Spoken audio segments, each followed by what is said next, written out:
Start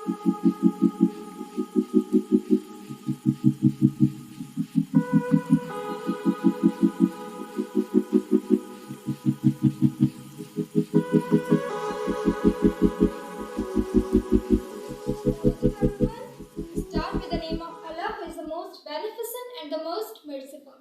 First of all, I would like to introduce myself. I am doing BS Honors in Chemistry and this is my first video on my YouTube channel.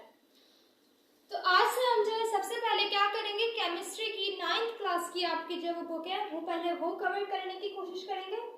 So today we will study the first chapter of class 9, that is fundamentals of chemistry. Fundamentals of chemistry का मतलब basic पढ़ेंगे. पहले इसके basic concepts को पढ़ेंगे कि chemistry में ताकि आगे जाके आप लोगों को क्या हो जाए, आसानी हो जाए. पर बहुत सारे आप ब्रांचेस पढ़ोगे तो इसलिए हम पहले क्या करेंगे, बेसिक पढ़ेंगे. तो आज हम सबसे पहले क्या करेंगे, बाय डेफिनेशन देखेंगे कि केमिस्ट्री होती क्या है. What is chemistry? केमिस्ट्री ये तो सबने सुना है कि chemistry is the branch of science और ये क्या होता है, लेकिन इसका सही कॉन्सेप्ट जो है वो क्या है. Chemistry is the study of matter and energy. Mostly कहा जाता है कि chemistry is the study of matter, लेकिन जो है और फिजिक्स में कहा जाता है कि physics is the study of matter and energy and there interaction. सही. लेकिन केमिस्ट्री को भी हम यही कहेंगे कि इसमें हम क्या पढ़ते हैं, मैटर को तो पढ़ते ही पढ़ते हैं जाहिर है, लेकिन उसके साथ साथ हम एनर्जी को भी पढ़ते हैं. वो कैसे पढ़ते हैं, ये तो फिजिक्स का कॉन्सेप्ट है, ये केमिस्ट्री में कैसे आ गया. तो ये केमिस्ट्री में ये कॉन्सेप्ट ऐसे आया कि आप लोगों ने एक स्टेटमेंट तो सुनी होगी जो बहुत मशहूर है कि all the chemical reactions proceeds with the chemical change. यानी कि जितने भी आपके केमिकल रिएक्शंस होते हैं वो किस तरीके से होते हैं, उनको वो जब भी हो रहे होते हैं तो उसके अंदर क्या होता है, एनर्जी की चेंज आ रही होती है. या तो एनर्जी उसमें से लॉस हो रही होगी या फिर एनर्जी उसमें से गेन हो रही होगी. ठीक है, या तो मतलब एनर्जी लॉस हो रही होगी या फिर एनर्जी एब्जॉर्ब हो रही होगी. फॉरवर्ड रिएक्शन होगा तो क्या होगा, एनर्जी जो है वो लॉस हो रही होगी, और अगर रिवर्स रिएक्शन होगा तो एनर्जी एब्जॉर्ब हो रही होगी. तो ये क्या हुआ, मैटर को हमने रिएक्ट करवाया, मैटर को रिएक्ट करवा के इसके अंदर केमिकल चेंजेस लाए. केमिकल चेंजेस के साथ साथ उस रिएक्शन के साथ साथ उसकी एनर्जी में भी चेंज आया. तो इसलिए हम कहते हैं कि chemistry is the study of matter and energy, क्योंकि कोई भी ऐसा केमिकल रिएक्शन नहीं है कि जो जब विदाउट चेंज इन एनर्जी जब वो प्रोसीड हो. तो हर केमिकल रिएक्शन में चेंज इन एनर्जी का होना जरूरी है. ठीक है. अब जो है अगर मैं डिटेल में जाऊँ तो मैटर को किस तरीके से पढ़ते हो केमिस्ट्री में. मैटर को आप जब सबसे पहले फिजिकल प्रॉपर्टीज पढ़ते हो मैटर की, फिजिकल प्रॉपर्टीज को पढ़ते हो, मैटर की कंपोजिशन को पढ़ते हो. आप अपनी बुक में जाके बाय डेफिनेशन भले देख लो.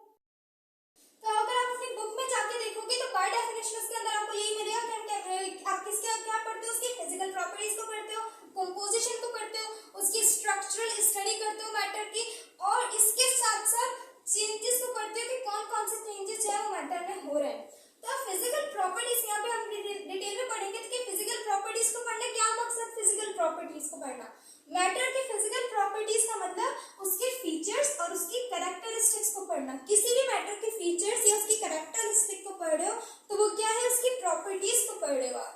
और अगर हम और डिटेल में जाए तो प्रॉपर्टीज को भी हमने दो चीजों में जो है वो डिवाइड किया हुआ है, केमिकल प्रॉपर्टीज और फिजिकल प्रॉपर्टीज. ठीक है. फिजिकल प्रॉपर्टीज क्या मतलब, उसके मेल्टिंग. फिजिकल प्रॉपर्टीज का मतलब क्या होता है, क्या डिफरेंस है फिजिकल और केमिकल प्रॉपर्टीज में. जो भी चीज आप अपनी नेकेड आई से देख सकते हो, या ये कह लो कि आप उसको सेंस कर सकते हो, आप उसको फील कर सकते हो अपने सिक्स सेंस से, तो वो क्या है, वो सारी प्रॉपर्टीज आपकी फिजिकल प्रॉपर्टीज में आती है. ठीक है. फॉर एग्जाम्पल मेल्टिंग पॉइंट हो गया किसी भी मैटर का, बॉइलिंग पॉइंट जैसे वाटर का लेगा, वाटर का मेल्टिंग पॉइंट हो गया, बॉइलिंग पॉइंट क्या है 100 डिग्री सेंटीग्रेड है, उसकी डेंसिटी हो गई, उसका कलर हो गया. ये फिजिकली ऑब्जर्व करते हो कलर को, डेंसिटी को भी आप ऑब्जर्व कर सकते हो कि यार ये चीज ज्यादा डेंसर है और ये चीज कम डेंसर है. इसके अलावा आप उसकी जो है हार्डनेस देख सकते हो किसी भी मैटर की, वो कितना हार्ड है या कितना सॉफ्ट है उसका मटेरियल. इसके अलावा उसकी सॉल्युबिलिटी को भी आप फिजिकली जो है वो ऑब्जर्व कर सकते हो. तो ये सारी प्रॉपर्टीज आपकी कहाँ आती है, फिजिकल प्रॉपर्टीज में. सेकेंड नंबर पे आती है आपकी केमिकल प्रॉपर्टीज. मैटर की केमिकल प्रॉपर्टीज को पढ़ना मतलब केमिकल प्रॉपर्टीज वो प्रॉपर्टीज होती हैं मैटर की कि जो उसके केमिकल रिएक्शंस पे डिपेंड करे. क्या मतलब कि अगर कोई भी केमिकल रिएक्शन होता है किसी भी मैटर के अंदर, किसी भी सब्सटेंस के अंदर, तो जाहिर है कि सब्सटेंस की कंपोजिशन में भी चेंज आता है पहली बात, और दूसरी बात उसकी प्रॉपर्टीज में भी चेंज आता है। अगर उसके अंदर क्या हो रहा है, केमिकल रिएक्शन हो रहा है। फिजिकल रिएक्शन की बात यहाँ पे नहीं कर रही मैं कर रही हूँ यहाँ पे किसकी, क्योंकि फिजिकल रिएक्शन भी होता है, केमिकल रिएक्शन भी होता है। अगर केमिकल रिएक्शन होता है तो क्या उसकी केमिकल प्रॉपर्टीज में जो है वो चेंज आता है, जिसको आप जो है वो अपनी जो है वो इजीली उसको जो है वो सेंस नहीं, मतलब अपनी नेकेड आईज उसको सेंस नहीं कर सकते या ऑब्जर्व नहीं कर सकते। फॉर एग्जांपल एसिडिटी, आप देख के तो नहीं बता सकते ना कि यार ये कितना एसिड है, ये कितनी जो है उसके अंदर बेसिसिटी है, नहीं, ये आपको जो है वो ये किसके अंदर आती है, आपके केमिकल प्रॉपर्टीज के अंदर। सेकंड नंबर पे फ्लेमेबिलिटी, कि जो है वो क्या चीज है वो फायर को कैच कर सकती है और कौन सा ऐसा सब्सटेंस है जो फायर को कैच नहीं कर सकता। थर्ड आपकी आ जाती है आपकी रिएक्टिविटी, कि कौन सा सब्सटेंस कितना रिएक्टिव है या कितना लेस रिएक्टिव है, कितना मोर रिएक्टिव है। फोर्थ में आ जाती है आपकी रस्टिंग। रस्टिंग का कंसेप्ट मैं आगे जाके दूंगी कि रस्टिंग प्रॉपर्टी क्या होता है। इसके अलावा भी बहुत सारी ऐसी प्रॉपर्टीज हैं जो केमिकल प्रॉपर्टीज आप कह सकते हो जो कि आप नेकेड आई से ऑब्जर्व नहीं कर सकते, और जो किस पर डिपेंड करती है, chemical properties always depends on chemical reactions. ठीक है, हमने यहाँ पे पढ़ा कि हम प्रॉपर्टीज को किस तरीके से पढ़ते हैं मैटर की, तो मैंने आपको डिटेल में बता दिया। अब सेकंड नंबर पे हम केमिस्ट्री में क्या पढ़ते हैं, मैटर की कंपोजिशन को पढ़ते हैं। कंपोजिशन का मतलब क्या है, इसकी डेफिनेशन क्या है, what a substance is made of. कोई भी सब्सटेंस है, कोई भी मैटर किस चीज से बना हुआ है, उसके कौन कौन से कंपोनेंट्स उसके अंदर शामिल है, तो वो आप उसकी स्टडी को आप क्या कहते हो, कि किसी भी चीज के आप कंपोजिशन को स्टडी कर रहे हो। ठीक है, थर्ड आपका क्या आता है, थर्ड पॉइंट क्या, मैटर की क्या चीज पढ़ रहे होते हैं, स्ट्रक्चरल स्टडी कर रहे होते हैं, स्ट्रक्चर को पढ़ रहे होते हैं उसके, और इसकी डेफिनेशन क्या है, the way in which particles are being arranged.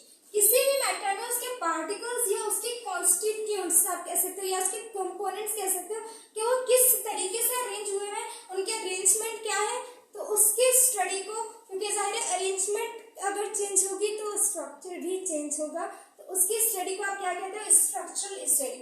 For example जो है, अगर आप आगे जाओगे ऑर्गेनिक केमिस्ट्री जब आप पढ़ोगे तो आप उसके अंदर आइसोमेरिज्म का कॉन्सेप्ट पढ़ोगे। ठीक है, आइसोमेरिज्म के अंदर आप जो है वो फंक्शनल ग्रुप आइसोमेरिज्म पढ़ोगे, मेटामेरिज्म पढ़ोगे, चेन आइसोमेरिज्म पढ़ोगे, तो वो आप उसके स्ट्रक्चर्स को पढ़ोगे कि एक ही जो है वो क्या कह सकते हो, क्या एक ही कंपाउंड के कितने मुख्तलिफ स्ट्रक्चर्स हो सकते हैं, तो वो क्या कर रहे हो, उसकी स्ट्रक्चरल स्टडी कर रहे हो। ठीक है, फोर्थ नंबर पे आपका क्या आता है, चेंजेस।